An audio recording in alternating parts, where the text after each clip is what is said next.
얘기가 좀 긴데 결론은 좀 직장 생활에서 저희 아버지 같은 고참을 만난 그게 좀 해결이 좀 안 되는 게 있어요. 그러면 이거를 수행 삼아서 이렇게 오르락내리락 계속 해왔는데도 불구하고 좀 안 맞고, 직장 생활이 지금 제가 대기업을 다니긴 해도 대기업 자체에서 제가 열심히는 일하고, 그러니까 일하다 과로사로 죽은 사람도 옆에서 볼 정도로 일을 하고, 그러니까 몸이 지금 좀 많이 망가진 상태에서도 일을 하는데도 그래도 미래가 좀 안 보이는 그런 것들 있잖아요. 보면. 그러니까 제 가족을 제 혼자 스스로 독립해서 이렇게 먹여 살려도 미래가 바뀔 수 없다는 그런 무망 때문에 작년에 많이 좀 헤맸었고, 그게 좀 심해져서 작년 말에 그러니까 저 혼자 자살할까 하는 생각을 하다가 나중엔 좀 그게 심해져서, 그러니까 식구들이 다 자는데 이 식구들을 다 같이 데리고 가야 되지 않을까라는 생각을 할 정도로 그렇게 빠져 있었다가,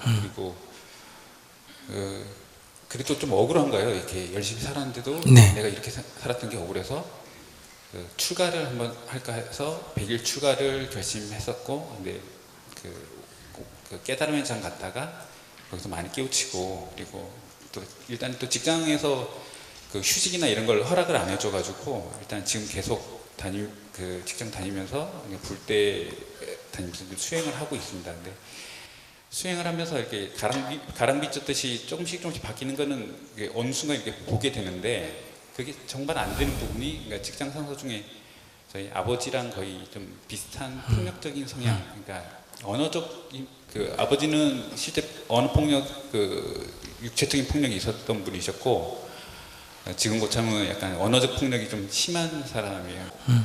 직장 생활이 또 협력업체들 다루면서 좀 부도덕한 행위들 많이 하는 거에 대한, 그러니까 내 스스로에 대한 그런, 그러니까 내가 앞으로 이 일을 계속 해야 되는 그런 생각이 자주 의문이 들면서, 그러니까 요즘 일을 해도 예전에는 한 2-3시간 하면 끝날 수 있는 일을 갖다가, 그러니까 잡념들이 사로잡혀서 이렇게 하루라도 그 일을 못 끝내게 되는 게 이제 점점 심해지는 거예요, 보면. 그리고 거의 퇴근할 쯤 되면은 불빛을 보게 되면 이렇게 달무리 찌듯이 이렇게 보이고, 불빛이 한 2개로 보일 정도로. 예. 그럼 대충 알았는데, 그러면 지금 현재 과제는 직장 상사 때문에 직장을 그만두고 싶을 정도요? 그러니까 직장을 사실 지금 옮기려고 3년에서 5년 준비를 하려고 지금 알아보고 있어요. 혼자 살아요? 지금 결혼했어요?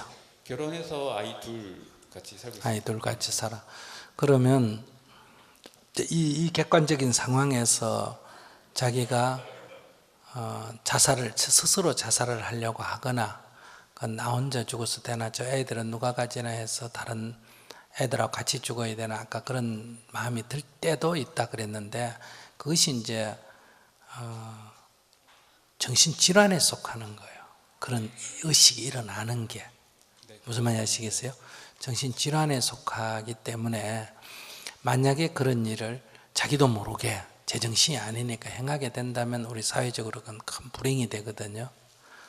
그래서 내가 볼 때는 우선 이런 걸 부끄러워하지 말고 정신과하고 상담을 해서, 예를 든다면 이런 심리가 심히 불안하거나 의식이 이렇게 사로잡힐 때는 항상 상비약을 가지고 있다가 이렇게 진정시키는 약을 먹어야 됩니다. 지금은 그렇게까지 심하지는 않고요. 아니. 그런 증상이 있기 때문에 늘 상비약을 갖고 있어야 된다는 거예요. 지금 안 그래도. 첫째가. 그래서 자기 건강 상태를 객관적으로 검증하는 게 굉장히 필요하거든요. 그리고 두 번째는 지금은 쉬어야 되는데, 직장을 쉬어줘야 되는데, 결혼을 한 부인이나 부모가 볼 때는 좋은 직장을 그만두는 거에 대해서 다 아쉬워할 거란 말이에요. 또 생활은 어떻게 해야 되나, 이런 문제 때문에. 그러나 이제 부모나 또는 부인이나 이것은 이렇게 해서 병나서 건강을 해치는 것보다는 지금 쉬는 게 훨씬 낫단 말이에요. 그래서 이걸 갖다가 자기가 쉬는 쪽으로 지금 좀 생각을 해야 돼. 근데 지금 이제 결혼했고 자녀가 둘이 있고 이러니까 쉴 수도 지금 없는 거 아니에요. 몸은 못 따라가고. 그러니까 이제 한계에 부딪히니까 이러는 일이 일어나니까 제일 중요한 거는 일단은 절을 먼저 해보세요. 지금 매일 아침에 일어나 절하고 있어요? 작년에 1000배 정도 하고 아니 한꺼번에 그래 많이 하지 말고 그러니까 108배 매일 하고 있어요? 거의 매일 하는데 요즘 또 그 파티 할 때도 있고 매일 108배 절을 하면서 첫째는 아버지에 대해서 참여를 하세요. 자기가 지금 이렇게 만약에 자기가 지금 만약에 이렇게 힘들어서 예를 들어서 죽어버렸다고 치자. 그러면 자기 자녀들은 그래도 살아있으면서 때리기도 하고 욕설도 하면서 키워주는 게 나을까 없는 게 나을까? 아버지랑 참여도 하다 보니까 그 아버지도 그런 할머니 밑에서 커서 그런 그 불쌍한 분이다라는 생각이 들고 아버지랑도 마음적으로도 화해하고 가서도 이게 손도 몇 번 잡아드리고 막걸리도 받아드리고 이렇게 그런 부분도 많이 해결이 됐어요. 그러니까 해결이 되니까 더 참여를 더 하세요. 그 정도에 끝내지 말고 더 참여를 하면 그 까르마가 내 속에서 좀 해소가 되면 이 직장 상사 문제도 같은 이게 상처 지금 어느 정도 아버지가 해결된 것 같지만은 아직 무의식 세계에서는 상처가 치유가 다 안 됐기 때문에 이 상사에 대해서 계속 덧나고 있거든요. 그러니까 이제 아버지에 대한 참여를 하면서 이 상사에 대해서도 그 상사 입장에서 또 돌아가서 보면 그 사람도 또 지까르마대로 생활하는 거지 나를 괴롭히려고 그런 건 아니잖아, 그죠? 네, 그거는 알고 있고 그 사람 화내는 사람에게도 저 사람이 나 때문에 화를 내는구나라고 미안하게 생각할 때도 있는데 그러니까 그렇게 수행 차원에서 이렇게 해도 이게 그 무의식 세계에서의 그 내 감정이 그러니까 뭔지 모르게 근데 그게 한꺼번에 잘 안 돼. 알고 있습니다. 그러니까 머리가 똑똑하니까 이제 생각은 이해는 되는데 아직 습이 안 버려진 거예요. 그러니까 기도를 더 해야 된다는 거예요. 기도를 더 하고 다음 휴가를 내서 나눔의 장에 가서 더 자기 내면을 더 깊이 살펴보고 이렇게 해서 우선 치유하는 그러니까 프로그램을 계속 가지고 하나는 이제 정신과에 가서 상담을 해가 혹시 있을지도 모를 그런 어떤 상비약을 자기가 늘 가족을 가진 사람이니까 자기도 모르게 어떤 결정을 잘못 내리면 안 되니까 가지고 있을 것 그렇게 하고 지금 이 상태에서 투자를 하는 건 옳지 않을 것 같은데 개인 사업체를 하거나 이거는 그러니까 제일 좋은 거는 수입이 한 3분의 절반이 되든 3분의 2가 되든 관계없이 조금 더 이렇게 조금 덜 신경 쓸 수 있는 직장으로 옮길 수 있으면 경력을 감안해서 수입을 한 3분의 2 정도로 낮추는 쪽으로 옮길 수 있으면 좋겠는데. 예, 알겠습니다. 그러면 자기가 직장 생활에서 압박을 좀 덜 받게 된다는 거예요. 그런데 지금 투자를 하는 쪽으로 가면 자기 현재의 상태로서는 성공하기가 좀 어려워. 그러면 가정에 이게 불행이 초래가 돼.